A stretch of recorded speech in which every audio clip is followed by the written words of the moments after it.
Welcome to Healing Whole, the podcast. I'm your host, Callie. I'm a certified personal trainer and fitness instructor. I also happen to be extremely passionate about holistic living. With close to 10 years of experience, I've worked with clients from all walks of life. I also know a healthy and holistic lifestyle can be a little overwhelming.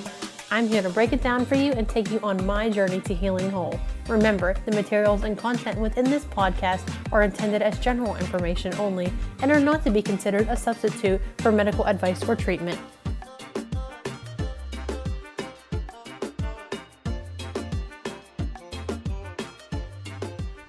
Welcome to Healing Whole, the podcast, episode 14. I am here today with Maryanne Gibbons, one of my favorite people in the world.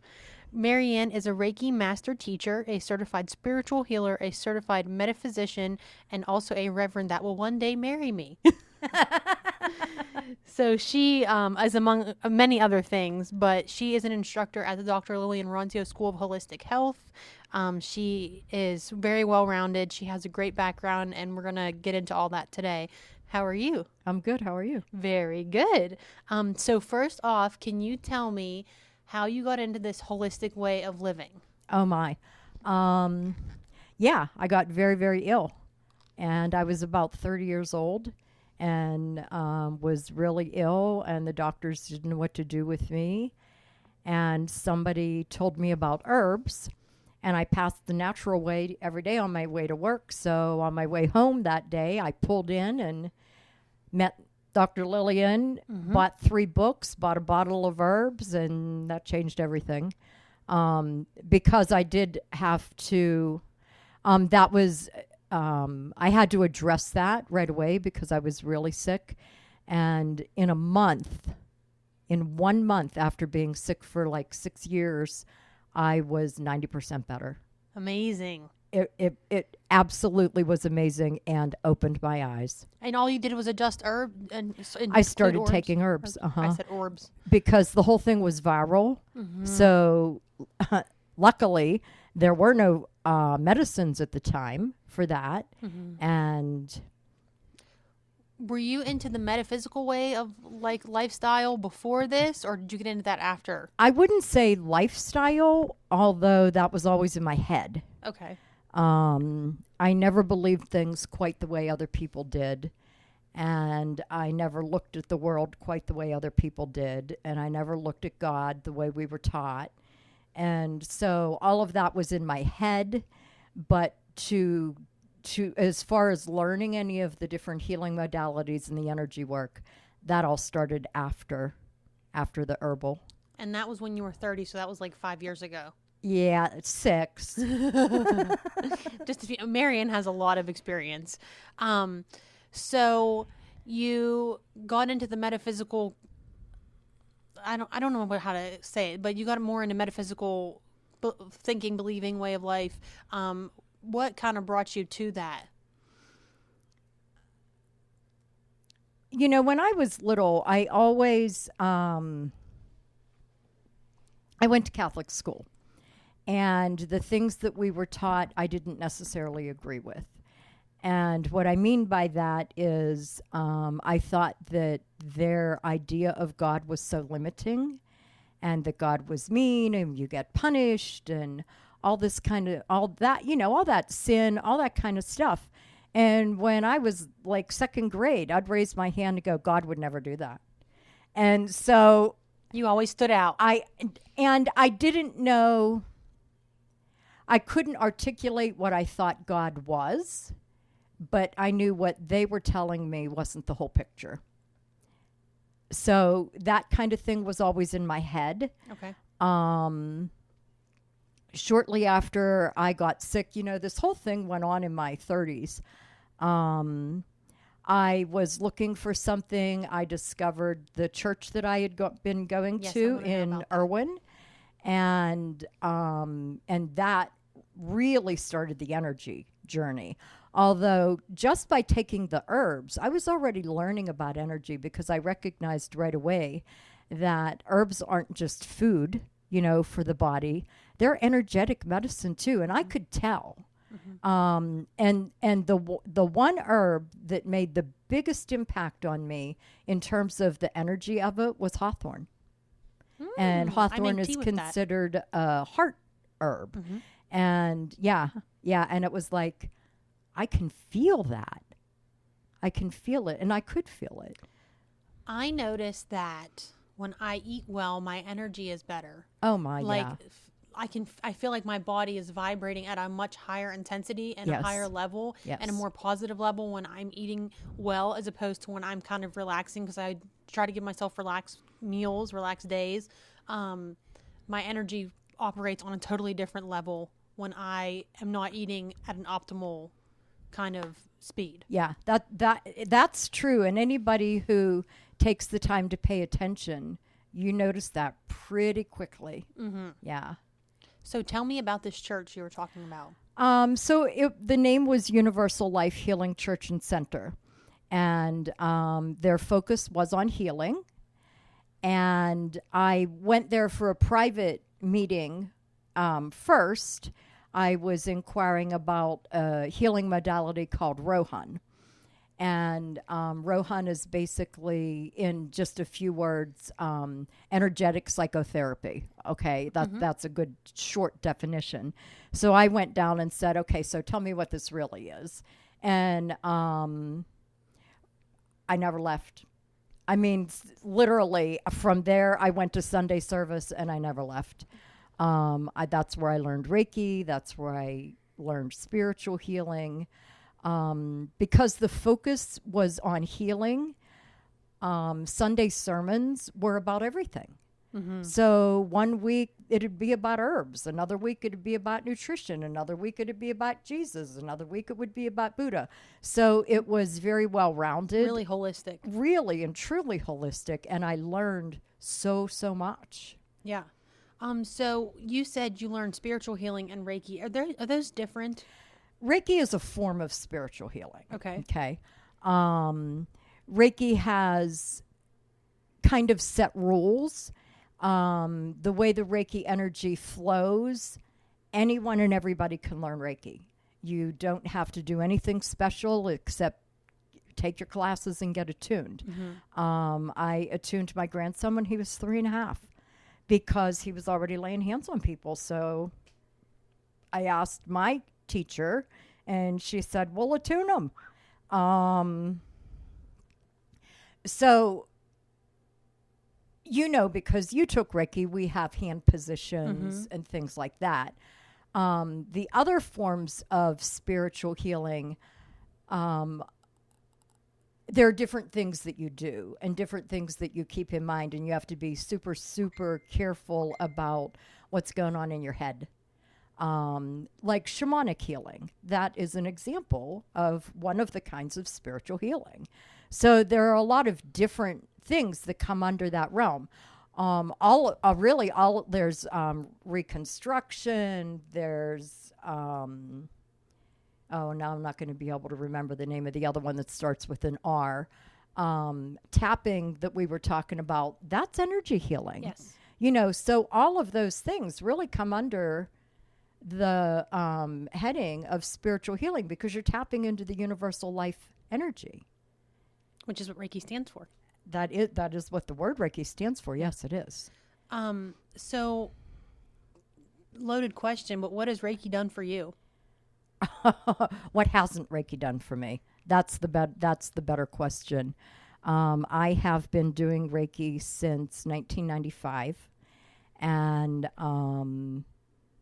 I Reiki myself every day, even if it's just for 2 minutes. I Reiki myself every single solitary day, and have all those years. I like to think I'm a nicer person.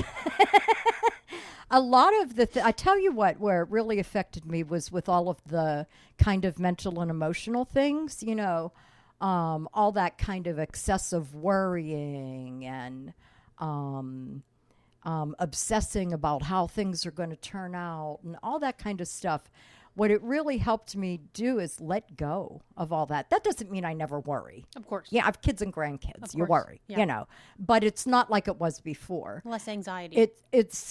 Well, I don't even get anxiety anymore. I mean, I really don't. And it has kept my body healthy. Now I have some arthritis, and so, you know, that can be an issue if I do the wrong things. I don't have I take no medicines. I have nothing. I have no medical problems whatsoever. And I still take herbs, though not at the quantities that I took when I was sick. But I really credit the herbs and the Reiki for keeping me in such good shape. Yeah, definitely. Do you think that when you're performing Reiki on a client, it's also healing for you? It absolutely is, because the energy is flowing through you. Yeah. You know, the energy comes in through and this is for all of the spiritual healing. The energy comes in through the crown of your head, moves down into your heart, and flows out your arms and hands. And the arms and hands are an extension of the heart chakra. So that energy is moving through you while you're facilitating a session for someone else. So yeah, you get a healing while you give a healing. Yeah. Absolutely. I feel like that too. I feel like every time I'm done doing Reiki, I just have this huge smile on my face. Yeah. I just love doing it for other people because it's healing for me as well. It really is. Yeah. So you are a Reiki Master Teacher. Can you tell me what that means? It means that I've taken all the classes that now allow me to teach Reiki and pass attunements to people who want to learn Reiki. Traditionally, they say there are 3 levels. My teacher, and I think that her teacher did this too, and this is what I do.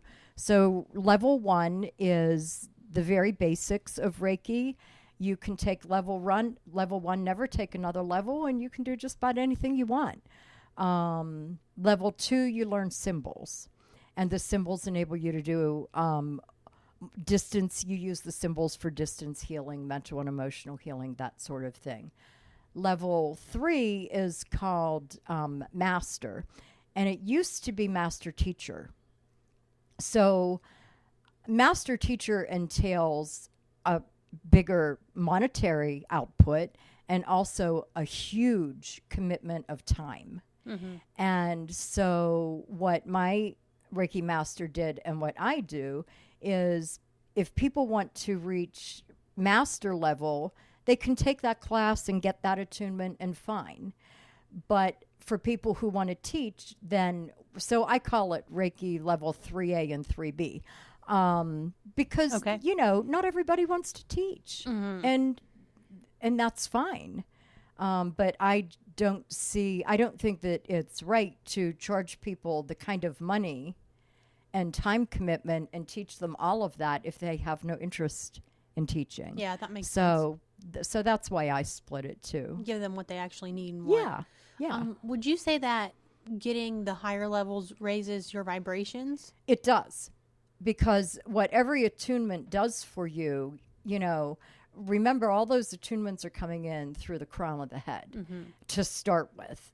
And so what every attunement does for you, it helps to raise your vibratory level, and it helps you to hold a higher vibration of energy, and it helps you to be able to, because see, whatever client is laying on the table, okay, they are drawing what they need. And all you're doing is literally being the tube for that energy to come through. But if they need more than you can really hold, then part of it is they're only getting as much energy as you can actually hold. I say that, and while that's true, I always think that there needs to be a disclaimer, because you know what? Who's in charge of this? Not us, the divine creator. And I think that the person gets what they really need. Yeah. And so we need to take the emphasis off of us as facilitators, because all we're doing is being a tube, I mean, it's true. Mm-hmm. So Yeah. So we're going to get into crystals as well, but first I want to ask you this, and I didn't tell you I was going to ask you this, but I want to. What is God or the divine? What is that to you? What does that mean to you? Oh, to me, you know what? This is something that everybody should ask themselves. It really is. We're taught, the way that we're taught, we think God is this old man sitting somewhere in heaven on a throne, doling out judgment and all of that. And I never believed that. I never, ever, ever believed that. To me, all that is God, the energy of all, the energy of one. And so I use I'll talk about God and I'll say he. So I use that pronoun. I grew up with that. I don't have a problem with that because I know what God is to me. I know some people say, oh, you shouldn't say God and he. Well, I adjust things depending on the group that I'm talking to because we need to reach people at their level of understanding and then plant seeds to open doors for enlightenment, for expansion, I should say, not enlightenment. Enlightenment's another loaded word. As many of us as there are on the earth, every one of us has a different definition. Mm-hmm. So, some of these terms have gotten bandied around as being the ultimate of what we should strive for, and it scares people away from the spiritual path because they'll read something and go, there's no way I can reach that. Well, that's baloney. It's all baloney, and just keep doing as much as you can do to connect with the divine, and I think that's the most important thing. I think it can mean something different to everyone as well. It does. Like, I genuinely believe that God or the divine is the energy in everyone, but I believe it's the good in everyone. It's the good energy in everyone. It is the good karma. It is what keeps us going. It's just the goodness of the world. It is. None of us would exist if it wasn't for God. And I look at it, sometimes I will picture, because we do things visually, as a light, and every single solitary piece of creation, whether it's human, animal, plant, rock, it doesn't matter, is a spark of that light. So we have God within us, and that's what we forget, and sadly we're not taught that when we're young, and that's what we forget. And I'll be very honest with you. I really and truly think that the problems that we have as human beings across the board is because we forget that God is within us. We forget that we are not separated. It's impossible to be separated. We might close our eyes to it, but it's still there. I like that. So you said something about how you see. And Maryanne is very intuitive. So can you tell me how I tap into my intuition is more feeling? Like, I get feelings, like I'll get a pain here or like a joy here or that. I feel things. I think you've said before that you see things. I really do. I see more than anything. I hear. Now, I look at you. I don't see your aura. My physical eyes, I don't see. It's all a seeing inside of my head. Okay. So when if I'm doing a reading, as the information is coming in, I'm either seeing it in pictures or I'm hearing the words, because that's pretty equally strong for me. I'm hearing the words. When I'm working on somebody, a lot of times I'll see a spot on the body that needs more attention than another spot. And that's just, but that's always been like that for me, because I saw fairies when I was little, and I never let anybody tell me it was my imagination. I mean, they could tell me, but I was like, yeah, you don't know. You weren't having it. I wasn't having it. That's just the way that you connect. It is. It really is. Yeah. So hold on. I had lost my train of thought about what I was going to ask. Oh, tell me the story about you. I can't remember exactly what it is, but someone had a tumor or something and you saw it. Maybe was it a tumor? Yeah, it was. I was working on this person. They did have cancer. He was having a lot of pain and was needing to use a cane at a certain point. And I said, so, what do you want me to focus on, or what's going on? And he said, I don't want the cane and I don't want this pain. And I said, okay. So I just started working on him, and I saw a tumor in the hip. And literally my hands didn't move, but I saw this whole, you can call it a movie happening inside of his hip, where the healers from the heavens, literally removed it and healed that whole area up. And so afterwards we talked, and I said, if you can accept that, that's what I saw. And excuse me, I'm going to cough. You're good. Sorry. So I saw him a few days later, and he was not using the cane, and he said, my pain is gone. Awesome. And I said, that's great. I said, that is so great. He did not accept the whole thing, so the tumor was still there. And it was metastatic cancer. So things kind of were progressing rapidly at that point. Mm-hmm. But, this is true of ourselves, true of anyone that we work on. I'm going to cough again. Excuse me. No, take your time.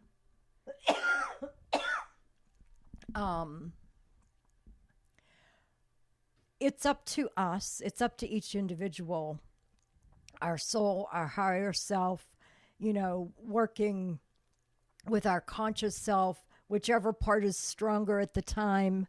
That decides how much healing we're accepting. And I've seen miracles because people could accept it full out. And I've seen people walk away, and the next day they say, that didn't help me at all. Mm-hmm. And one of the things that we have to, we call ourselves healers. We should call ourselves facilitators. I like that. But one of the things that we have to remember is it is not our job to decide what they are accepting, because it's none of our business. Mm-hmm. That's going to be a hard pill to swallow, though. It is a hard pill to swallow, and especially when you're first starting out doing the work. And, me, I don't want anybody to be hurting. I don't want anybody to be sick. I want everybody to be like whole and happy and healthy. So it was very hard to let go of that. And then it's even harder when it's family or, Someone a friend, you love. a loved one, because you really, really want them to be okay, like even more. And we have to let everybody do their own thing. Everybody gets to walk their own path. Yeah. I did Reiki on someone I loved the other day, and they ended up crying afterwards, like sobbing hysterically. And I felt awful. But then I thought, well, maybe that's what he needed. Yeah, don't feel awful. Don't forget that even though Reiki, we're working on the physical body, right? Because we're touching the body, or we have our hands just an inch above the body. All of our bodies are interconnected and interlaced. All of the mental, physical, emotional, spiritual bodies, they're all interconnected. Mm-hmm. So it's impossible to work on one without working on all of them. The energy flows through them all. Mm-hmm. And so I've seen that a lot of times, even though you think, oh, you're helping that shoulder that got hurt the other day. The energy goes deeper, and it can release a lot of emotions. And, crying is a way of releasing. Absolutely. So I always say, yay, we let something go. Yeah. That was I wasn't sure how to react to it because I felt like I had done something wrong almost. So it took me a minute to not take blame for that and realize that it is none of my business. Like you said earlier, it's not my business. And I've seen you work. You're not doing anything wrong. Oh, thank you. Thank you. I hope not. So you love crystals. Mm-hmm. Tell me why you love crystals so Why much. do I love crystals? You know, I started picking stones up when I was a little kid. I called them lucky stones, and they were the white ones, you know, which actually are quartz. I didn't know that at the time, but I called them, and I would put them in my underwear drawer. And my mom would get so bad because I'd have all these stones in my, should be put away clean underwear, and there's all these dirty stones in my drawer, you know. So I just always loved the energy of them, even though I didn't know what that meant. When I don't know how old I was when I started looking into stones, you know, probably in my 30s. It's just like, that was a pivotal time for me. I feel like everybody has that time in their life. Anybody that's in this field, like, sometimes you see that they grew up in it, but I think a lot of times there is a time in their life where it, like, smacked them in the face. All of a sudden, yeah. Totally changed, waterfalled over, and now their entire life is, like, totally different than what it was. Yeah, I agree. As you can see, my house is full of crystals. I know. I love the energy of them. You know what? They're another gift from God. They're another way for energy that's healing, what they are. right? Yeah, they are. And each of the crystals has their own inherent energy. And so that energy is from the divine. And so, you know, we choose the amethyst when we want to do calming and things like that. We want to release anger, grab your citrine. I mean, they all have their purposes. And they're pretty. I mean, holy heck, I never met a stone I didn't like. Yeah, they're beautiful. I love the energy of the crystals. And where I used to live, the bulk of them were in my bedroom because that big stand there was in my bedroom. And I would have a class and get home from class and be like, oh my God, I'm not unloading all these tonight. I'm too tired. I couldn't go to sleep. So I'd end up opening the suitcase and taking at least some of them out because I couldn't go to sleep without them. I have ones. So sometimes I'll set them outside for the full moon so they can charge. And I always just feel anxious when they're not next. I have some that are next to my bed and some that are downstairs in my living room. And I always feel anxious when they're not there next to my bed. Like that table is so empty and I need that energy to go to sleep. Yeah. I just need it. Yeah. So do you feel like crystals ever call to you? Like when you're performing Reiki, do crystals call to you? Oh, yeah. When I'm if I work on anybody here, obviously the crystals are all here. So I can grab them. I have grabbed them off the shelf at the school, and you know they have their little price tag on them, but that's okay. I use them anyway. And I also do crystal healing.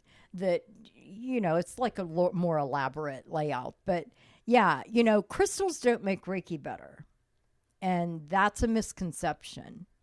But the Reiki enhances the inherent properties of the crystal, which is why when you put them together, it kind of blows you right out of the water. It's such strong energy. Cool. What is that green thing right there on your... Fluorite. Okay, cool story. Maryanne was doing Reiki on me one day at her house, and I was on my back, and she had a crystal on my chest, and I did not see what the crystal was at all. She said she removed it, said to roll over to your belly. Never opened my eyes. I rolled over to my belly, and all of a sudden I got this bright green like light in my eyes. Like all I saw was green. And at the end of the session, she told me she had put the green fluorite on me. And I'm assuming that's why I saw green, but it was so cool because I had no clue that that's what you put on me. But like my body knew. It just knew. Yeah. So what are your favorite crystals? Oh, you can't ask me that. It's impossible to say.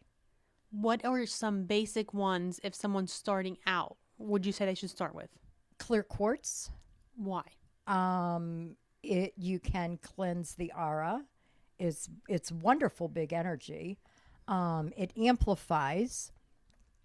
So one of the things that you have to be careful of is if you're feeling really angry and you don't use the quartz to kind of brush yourself off first, it's going to amplify the anger. Mm-hmm. So that's just a disclaimer with clear quartz. Rose quartz, because it's a heart chakra stone, and the most important lesson it teaches us is about loving ourselves. And amethyst. If you can't get anything else, get those three, and they'll see you through. Yeah, they'll see you through. How do you cleanse your? So when you get a crystal, I should go back. When you get a crystal, you should cleanse. The first thing you should do. Yes. And there are different ways that you cleanse crystals. There are. I do everything with Reiki. Okay. So I don't do the bath anymore. I don't put them outside anymore. I cleanse them with Reiki, and I charge them with Reiki. It's me.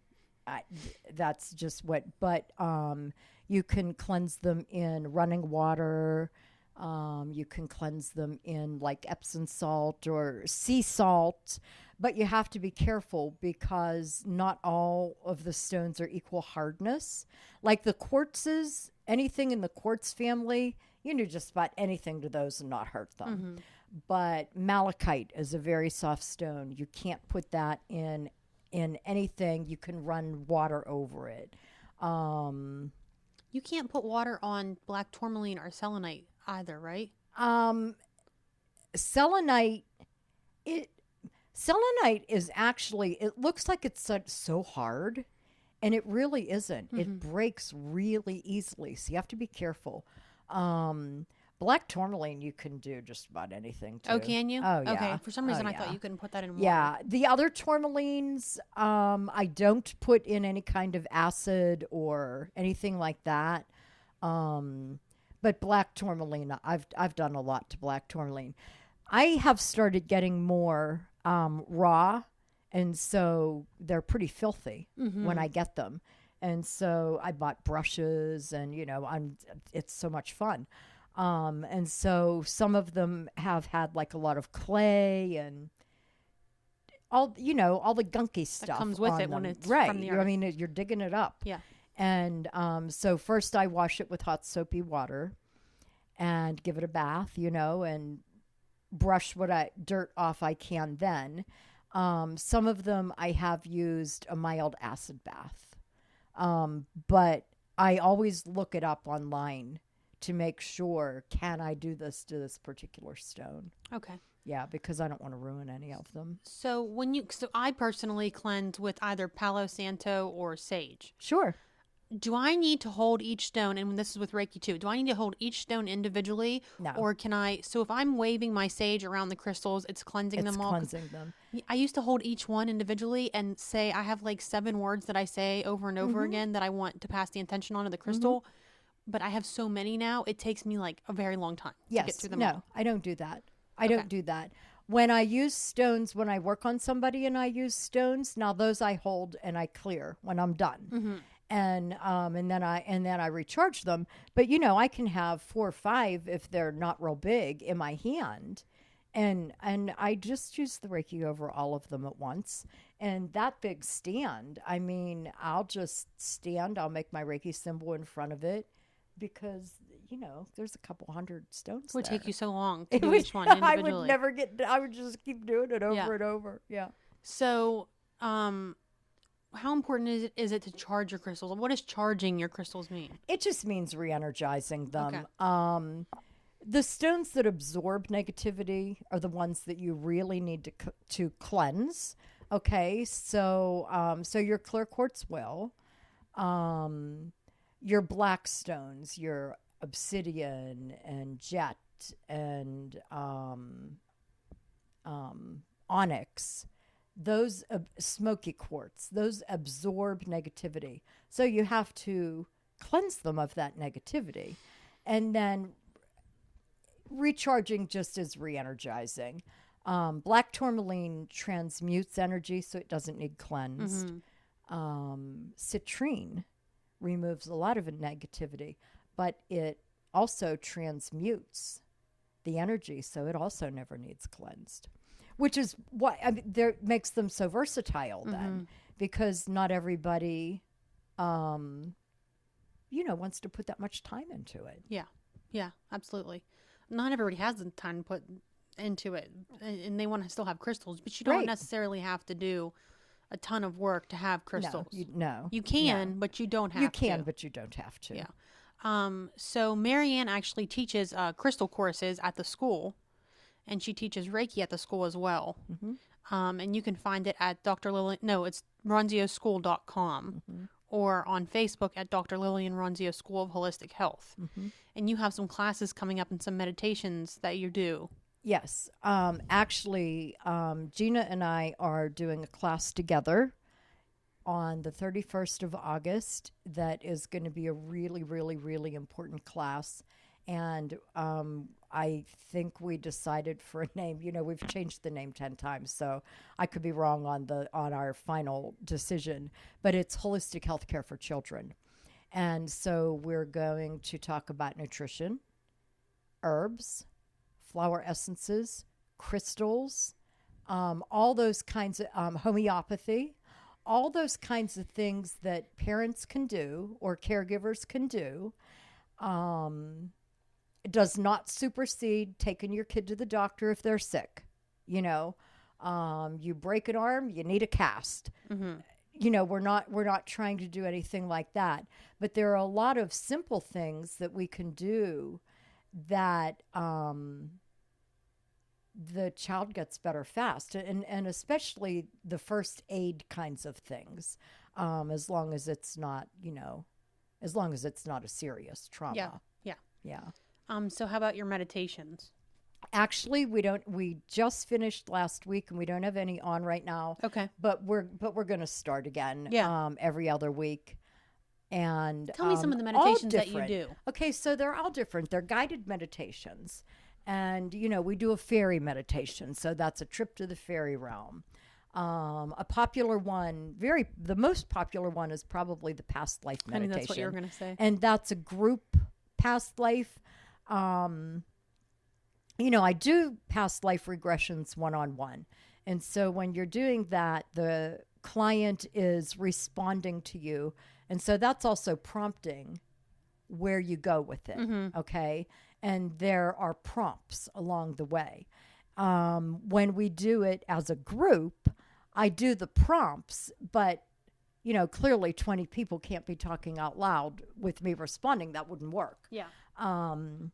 But I always explain these are the kinds of things that you are going to ask, kinds of things you're going to look for. And they're fun. I mean, we can learn so much and do healing with the past life meditations, and really past life regression, the purpose of it is for healing, but it really is also fun. It was. I've done it one time with you, and I liked it a lot. Yeah. And I'm like one of those people that is terrified of dying, but I was not afraid at all. Yeah. Through that, I wasn't afraid at all. I loved my past life. I loved where I was. It was a little sad at the end, but I think it was a lesson to teach me to be present with my daughter now. Yeah. So I really appreciated that. And when we do a regression, whether we do it one-on-one or we do it in a group, you go to the point right before the death, and you know how you die. You know the manner of death, but we jump over that so that you don't experience it and jump over that to the other side, meaning to the next dimension, the other side of life. So, yeah, because you don't want people reliving, getting their head chopped off or something. Yeah. Absolutely. Yeah.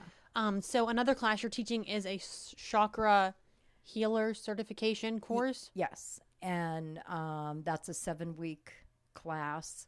And each week is dedicated to a different chakra. And we start with the root and work our way up. And each week there are a lot of different ways that we can balance and cleanse the chakras. And so each week, besides your general information about the chakras, each week we learn one of those and do it. We practice it. So we're practicing at every one of them. And so at the end, you have different ways that you can heal the chakras. I love using color. but I'm very visual. So for me, that's my favorite way. I know a lot of the people like doing it with a pendulum. One of my friends prefers to do it with sound. So by learning all the different ways, then you can do, oh, I like this way best. Yeah. Because they all work. I like that. I'm going to take that class. Yeah, it's a fun class. It really is. And then you also have Reiki 1, 2, and 3 all coming up again. Yeah. Right? Yes. Yeah. So you can sign up for those at ronzioschool.com, or you can go to the events on their page, which is Dr. Lillian Ronzio School of Holistic Health. And then Maryanne also takes appointments for Reiki and spiritual healing. Yeah, and past life regression and flower essence consultations.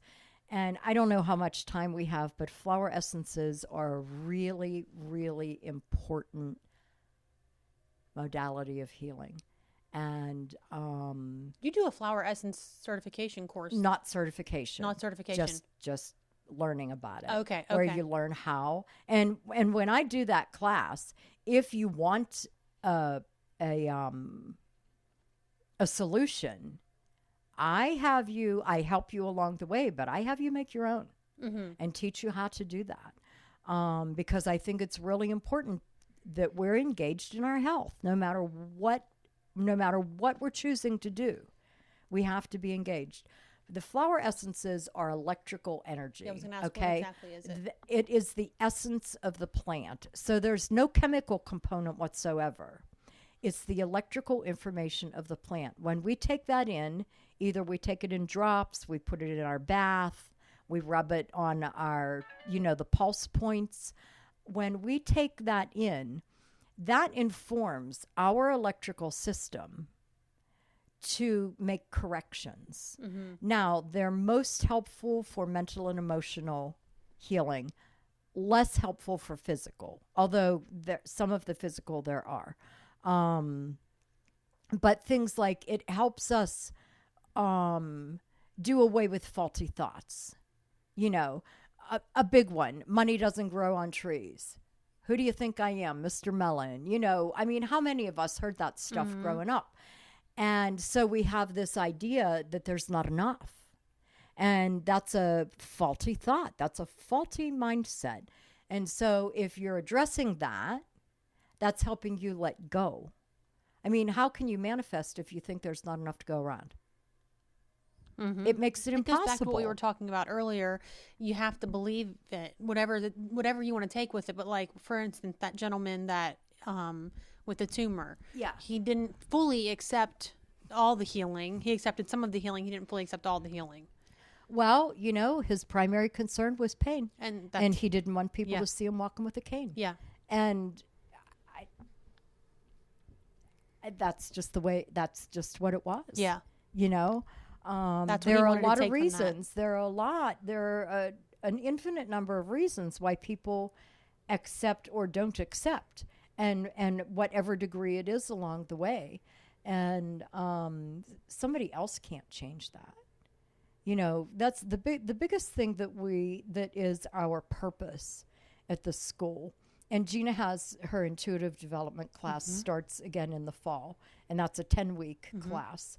And is to teach people the different modalities, and there are a lot, that they can do to work on themselves. You can do the work to get better, whatever better means.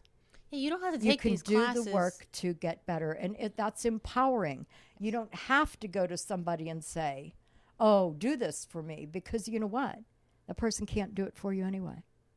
And you can take these classes to just work on yourself. You don't have to, like, for instance, for me, I do like to do Reiki and work on other people, but you can just take Reiki to work on yourself and work on your family. You don't have to do it as a way of life or a livelihood. Right. It's totally up to you, but you can also do that. Most people take it for themselves. Yeah. Take it to work on themselves and their family. Most people aren't, like hanging out a shingle. Yeah. But they work on their family and friends. Yeah.